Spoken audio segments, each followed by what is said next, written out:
This is Man Court. All rise. The sometimes Honorable TJ Michaels presiding. Man Court. I gotta get my gavel, which is actually a beer tap. I have the gavel here. Grapefruit. Yeah, I know. You're definitely audible. It's a Labatt Blue Light Grapefruit beer tap. My daughter bought it for me in an antique store in Ohio. Oh, cool. And she was like, "Dad, it's an antique. This is it, right? Right?" She's like, "It's an antique. I'm gonna buy it, bring it home for you." I'm like, "Don't waste your money. Please just." But I love my daughter, and she was thinking of me, and it's the thought that counts. But anything that says grapefruit under it, probably not an antique. If you know. I'm not sure they were, 50 years ago making blue light with grapefruit in it. I think that would have been taken a completely different way, if you know what I mean. So yeah. Hey, before we start this thing, yeah, little technical thing. Bring your camera down. I just noticed the co-host thing is kind of cutting your head right off. Oh, really? Camera down a little bit. Yeah. Yeah, we can do that. Hold on a second here. I just happened to notice on the screen over here. So this is what happens, ladies and gentlemen, on the third show. Is that better? Yeah. Well, you're not going to see your whole face, but yeah. So it's worse. It's better. It's better for others, not for me. All right, here we go. Man Court is the case of the meddling best man and the bitchin' bride tonight. Docket number 071123. Our plaintiff is Chris from Plattsburgh, New York. Today, Junior. Holy cow. Sorry. Chris from Plattsburgh, New York. What's up, guys? My name is Chris. I'm hoping you can help me out on Man Court. I'm curious what other guys think, so bring on the judge, the case. The good news is I'm engaged, and I'm getting married this October. The bad news is my fiance has asked me to make my best friend, has asked me to not make my best friend the best man. Ooh. All right. So harsh. She doesn't like the best friend. All right. Not make him the best man because she hates him and thinks he'll get drunk and make a crazy speech at their wedding. I have no idea in the history of anywhere where that has ever happened before. I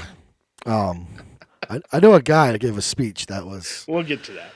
Listen, my best friend is a little crazy, but I love him, and he'd do anything for me and my fiance. So not making him the best man, I think, will really hurt his feelings. I don't want to tell him that she doesn't want him to be the best man because he thinks she loves him, but she really just tolerates him for me. And now I'm stuck between the woman I love, my fiance, and my best friend, and I don't know what to do. Signed, Chris in Plattsburgh, New York. So. Oh, Chris. So the fiance hates my best friend and doesn't want me to be the best man at the wedding deal. All right. You got any thoughts on this? By the way, you can chime in, join the freak jury. Just enter a comment in the live post down there and it'll pop on the screen. And maybe you've got an opinion on what Chris should do. But John? My opinion is she's gone.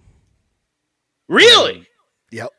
Wow. I mean, my best friend, if it was like my best friend a couple of years, this or that, but if we're talking somebody 20, like 30 years, whatever, childhood friends, no. Right. I can go fishing again. Again, you can, fish in a barrel. With my buddy. Again, you can chime in on wherever you're viewing. Just enter a comment in the comment page. What do you think Chris should do? And as the judge, I look at this thing. Emily said it's his day too. Okay, so she agrees. Very fair. We're going to talk about Emily's day here in a little while. Oh God! But here's the deal. My first inclination is to say "happy wife, happy life," right? Yeah. You hear people say that all the time. It doesn't kind of feel like it applies. Yeah, in this situation. And some may be, looking at the YouTube screen or Rumble or Twitch or, Facebook Live and saying, dude, bros before hoes. Right? That doesn't seem to work either, in my opinion. And what really kind of strikes me about this whole problem is, Chris, you're not even married yet, and it appears like there's really not very good communication from the get go. And maybe seriously, you honestly talk to her just like you did to us in this man court submission. You reiterate that you're marrying her because you love her, Mm-hmm. but that doesn't mean you're leaving your longtime friends behind. And explain to her in the same way you did, to the court about how good of a friend he is and how there's nothing he wouldn't do for either one of you. And promise her that you'll also remind him that this day is the most important day of both of your lives, and that you want him to say what he wants, but you know, Keep it in check. your new wife is a little concerned. Keep it in check. Don't go overboard. And if he's as good a friend as you say he is, let's keep that in line, right? She respect that if it's truly that friendship, yeah. Lastly, I would ask her really if she wanted you to start something new and beautiful and hopefully eternal by hurting someone else you also love. It's not a trade off. It's not one for the other. And that leads me back about how long you been married, dude? 9 years. 9 years. Leads me back to about 9 years ago. Oh God. When I wasn't the best man at John's wedding, but they did ask me to say a few words at the reception. Oh, we didn't ask you. You did. Yeah, you just grabbed the mic and. No, I did not. You asked me to say some things, Oh. and that is a decision that will live in infamy, kind of like Pearl Harbor. I mean, it's it's. I literally stood up. You got John there in his tuxedo. You got Emily there, her family, his family, friends. Everybody's there and happy. And John hands me the microphone, and I open by saying, "Not a lot of people know that before John and Emily got together, that Emily and I were lovers." Yes, you did. In front of all of her family. And the air sucked out of the room. It did. It was hot in there too. And I was, and I consider her the one that got away. Peak, you see Peak's comment here. Peak's like the better man stood up there with him. Just saying, Yeah, because Peak was in my wedding party.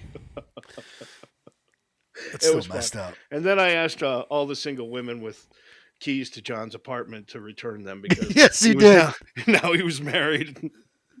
And I had people come up, like 80-year-old women handed me keys. Hey, don't tell my was a lot of secrets. My wife's It was a watching. lot of fun. It was a lot of fun. No, you know what? It was a lot of fun, and that's the deal. I think that's the verdict on Man Court tonight, Chris. You just got to level with her, but you got to do it in the way that you've done it just for us and laying out this email to us, and just say, look, I'll keep him in check. We'll have a discussion, but he is my best friend, and I'm not leaving him behind. I love you, and that's the way that it goes. And if she doesn't agree to that, buddy, she ain't the right one, right? One does simply not put bros before hoes. I don't know if we need to go that far.